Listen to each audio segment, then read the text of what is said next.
नमस्कार, बहुत स्वागत है आपका। मैं हूं आपके साथ सुमित शर्मा। खैरागढ़ में मतदान खत्म हो चुका है। करीब 78% मतदान हुआ, लिहाजा चुनावी मैदान में हो रही रेस के खिलाड़ी अब आखिरी मोड़ पर पहुंच चुके हैं। अब अगला मोड़ है काउंटिंग का, जो 16 अप्रैल को होगी। रिपोर्ट देखिए। युद्ध में अब वक्त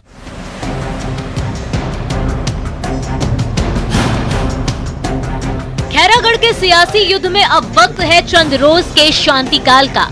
पिछले कुछ दिनों या यूं कहें कि कुछ महीने के दौरान खैरागढ़ में गजब का सियासी घमासान दिखा, लेकिन अब सभी प्रत्याशियों की किस्मत ईवीएम में कैद हो चुकी है, जो 16 अप्रैल को खुलेगी। लेकिन भीषण गर्मी के बावजूद आज खैरागढ़ के वोटर्स ने जिस तरह से आगे आकर मतदान किया है, वो ये बताने के लिए काफी है कि खैरागढ़ सीट पर राजनीतिक दलों का सियासी घमासान बेजान नहीं गया। खैरागढ़ के वोटर्स ने रिकॉर्ड तोड़ वोटिंग कर ये बता दिया है कि उनके लिए ये उपचुनाव कितना अहम है। मतदान केंद्रों पर वोटर्स में गजब का उत्साह दिखा। क्या बूढ़े, क्या महिलाएं, क्या जवान, सब ने बढ़ चढ़कर मतदान में हिस्सा लिया।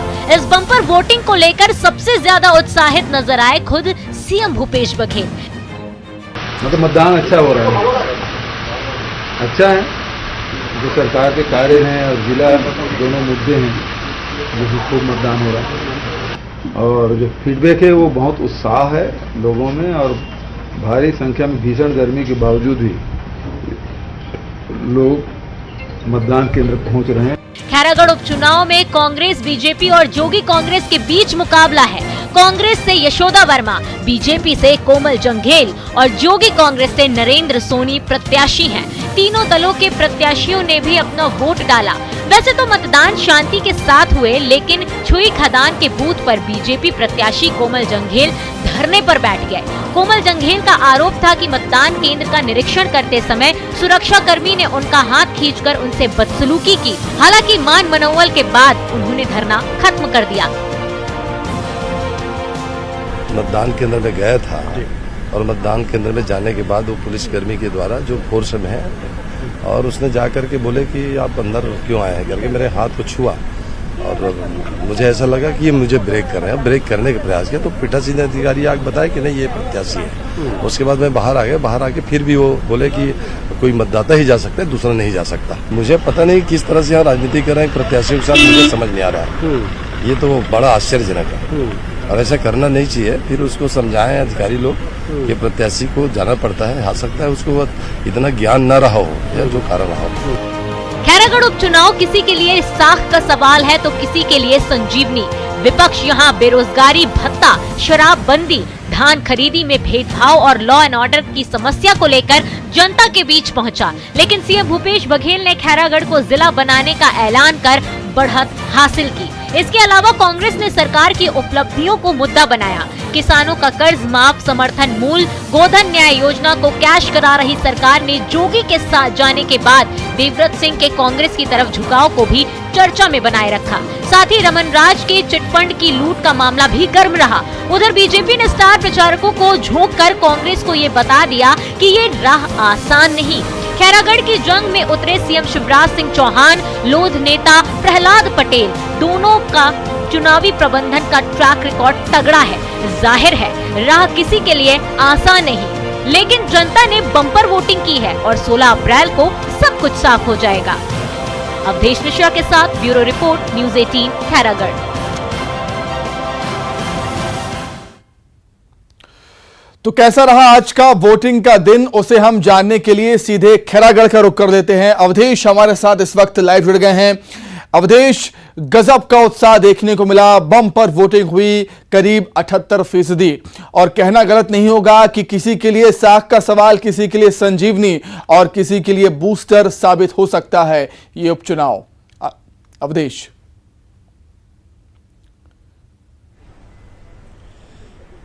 बिल्कुल सुमित, बिल्कुल आपने सही कहा कि 40 डिग्री के प्लस में अगर लगभग 78% का मतदान शाम 5 बजे तक है, तो बताने के लिए काफी है कि मतदाताओं में किस कदर का उत्साह था।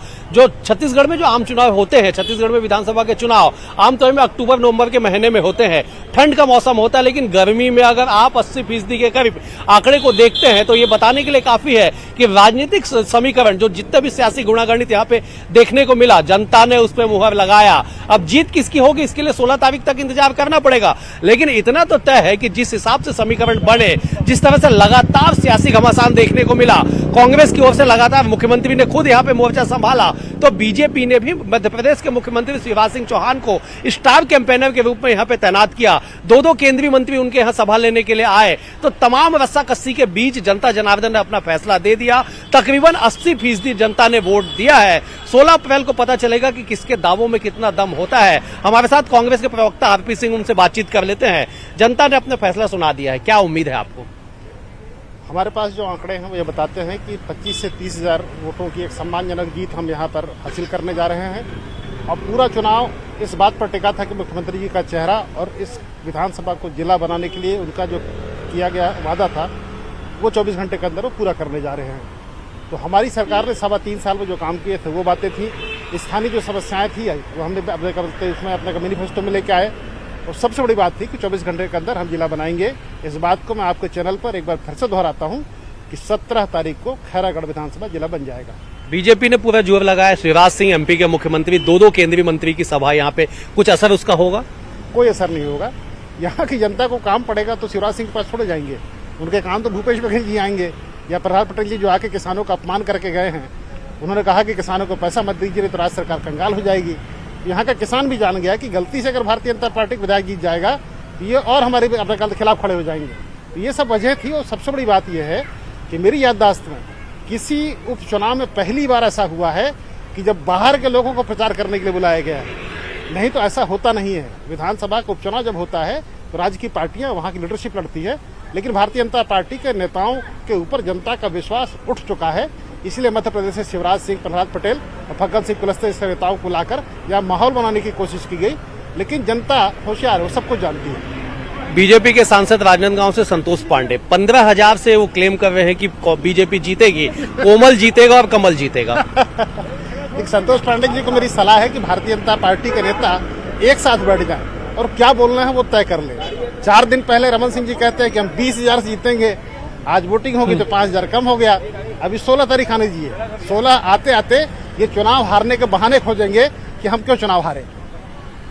चले सुमित, मतलब ये है कि दावे और वादे भी हो चुके हैं। बीजेपी ने दावा किया है कि 15,000 वोटों से उनके प्रत्याशी की जीत होगी, तो कांग्रेस ने भी 25,000 का दावा कर दिया है। अब केवल इंतजार 16 तारीख का है, तब जाके पता चलेगा कि किसके दावों में दम होता है और खैरागढ़ की जनता किसे अपना सिरमौर चुनती है। बिल्कुल ठीक बात कही अवधेश आपने कि अपने जीत के दावे हैं, किसके दावों में कितना दम होगा 16 को साफ हो जाएगा। बहुत धन्यवाद आपका अवधेश, जुड़ने के लिए, तमाम बातचीत के लिए।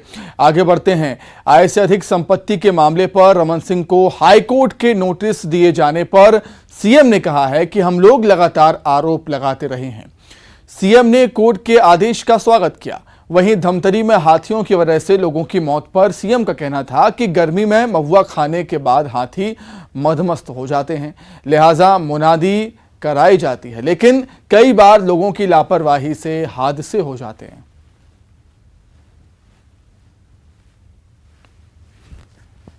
हम लोग तो लगातार आरोप लगाते रहेंगे और न्यायालय ने जो आदेश दिया उसका स्वागत है। एक तो गर्मी के दिन में महुआ सीजन भी रहता है और उस कारण से भी थोड़ा महुआ खाने के बाद हाथी उन्मत्त हो जाता है और ऐसी घटनाएं घटती। तो लोगों से तो यही अपील है कि जिधर से हाथी, हम लोग वैसे भी सूचना दे रहते हैं, जिधर से हाथी गुजर रहे हो गाँव के पहले ही हम लोग सूचना दे देते हैं, मुनादी करा देते हैं। तो लोगों को ध्यान रखना चाहिए कि जिधर हाथी हैं उधर ना जाएँ।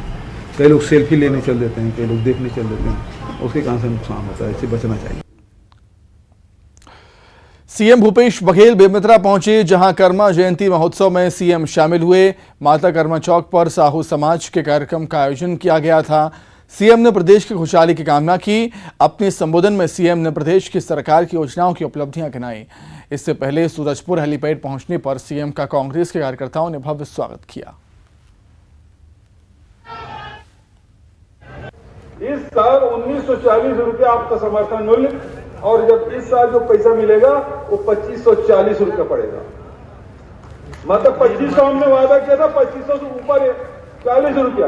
अगले साल अभी जून महीने में समर्थन मूल्य बढ़ेगा तो समझिए कि 100 रुपये भी बढ़ा तो अगले साल 2640 आपको मिलेगा, और चुनाव साल में कहीं 150 रुपये बढ़ गया तो समझ लो 2800 रुपये तक जाए। वहीं छत्तीसगढ़ विधानसभा के अध्यक्ष डॉक्टर चरणदास महंत बिलासपुर पहुंचे, जहां उन्होंने महापौर रामशरण यादव की माताजी के देहांत के बाद परिवार से मिलकर अपनी शोक संवेदनाएं व्यक्त की। इस दौरान चरणदास महंत के एक बयान में राजनीतिक सरगर्मियां बढ़ा दी। उन्होंने कहा कि उनकी अंतिम इच्छा है कि वे राज्यसभा जाएं। सभी जगह काम कर लिया है, अब राज्यसभा जाने की उनकी ख्वाहिश है। बने हैं उसके तहत विधानसभा चलाना पड़ता है। आम जन के देखिए, राज्यसभा का निर्णय तो हमारे हाईकमान के द्वारा किया जाता है, वो जिसको चाहेंगे भेज सकते हैं। ये तो मेरी अंतिम इच्छा बताई थी मैंने कि कम से कम मरने से पहले एक बार राज्यसभा में जाऊँ। वो आज जाऊँ या कल जाऊँ, कब जाऊँ अलग बात है। सभी जगह काम कर लिया है तो एक शौक होता है लोगों का कि अब बात करेंगे मंत्री कवासी लखमा के एक अलग अंदाज की, निराले अंदाज की। प्रदेश के मंत्री कवासी लखमा हेलीकॉप्टर से घोल नक्सल प्रभावित गांव बसे सेट्टी पहुंचे। मंत्री ने यहां देवगुड़ी का लोकार्पण किया और पूजा पाठ भी किया, साथ ही सीसी सड़क और तालाब के काम के लिए भूमि पूजन भी किया। इस दौरान कवासी लखमा का दिलचस्प अंदाज भी देखने को मिला, जब उन्होंने नाचा पार्टी के साथ जमकर डांस किया और स्कूली बच्चों से मुलाकात कर उन्हें मन लगाकर पढ़ने के लिए प्रोत्साहित किया है। मंत्री ने इलाके के विकास के लिए खुद को कटिबद्ध बताया। वहीं दोरनापाल में भी मंत्री का अलग अंदाज देखने को मिला। यहां मंत्री ने पुजारी के साथ नृत्य किया है। आप भी देखिए किस तरीके से मस्ती में झूमते हुए नजर आए हैं कवासी लखमा।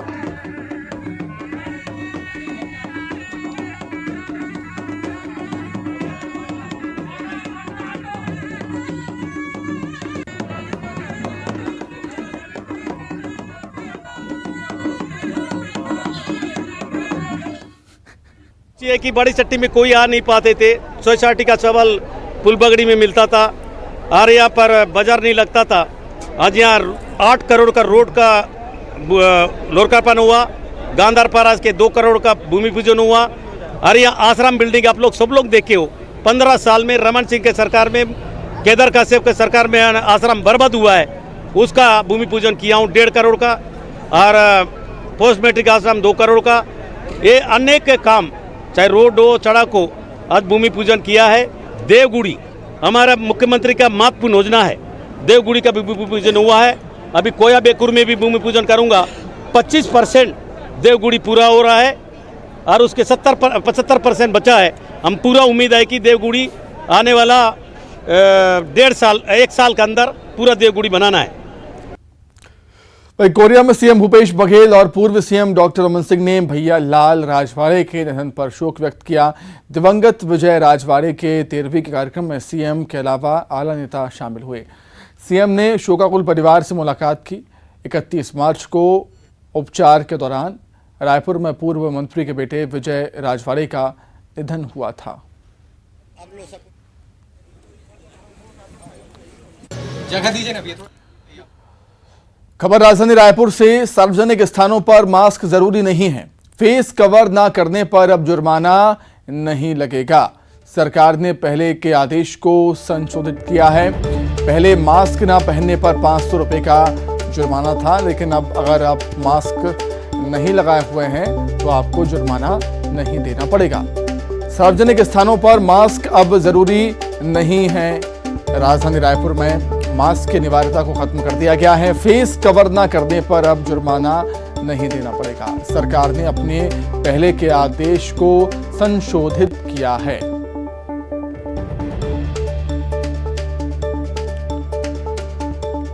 कोरोना अपने पीक पर था, लगातार केसेस सामने आ रहे थे और उस दौरान सरकार ने आदेश जारी किया था कि सार्वजनिक स्थानों पर मास्क लगाना जरूरी है और मास्क नहीं पहनने पर 500 का जुर्माना लगेगा, लेकिन अब ऐसा नहीं। फिलहाल यहां पर रुकेंगे, छोटे से ब्रेक के लिए फौरन लौट रहे हैं।